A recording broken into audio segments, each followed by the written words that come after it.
Hi, I'm Marina Theo. And I am Abbas Impindi. And together, we are from the Media Challenge Initiative here in Uganda. So, Abbas, tell us why engaging young journalists to deconstruct misinformation around COVID-19 is personal to you.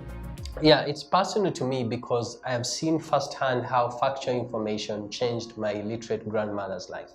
As a 10-year-old, she tasked me to translate news in her local language, and that changed her life. And this is why I believe that journalism can make the world a better place. Today, I see misinformation around COVID-19 all over social media permeating into our communities and negatively affecting us.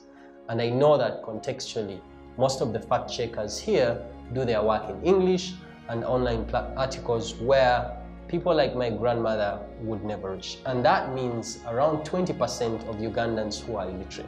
And that's why we are pitching the Debunk, a fact-checking web show or multimedia show that will help to expose and demystify misinformation around COVID-19 here in Uganda, powered by young journalists.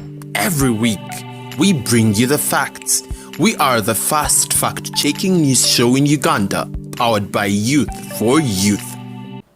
And the Debunk is in 3 formats. One is a web video show that is done by 3 to 5 young trained journalists who are going to search the internet and debunk any misinformation around the internet. The other is a radio podcast that will be aired on MCI Radio, and that we believe will reach to the young people who are purveyors of this misinformation, and we'll have a translated version of the show that will be translated in different local languages to reach up to 20% of the population.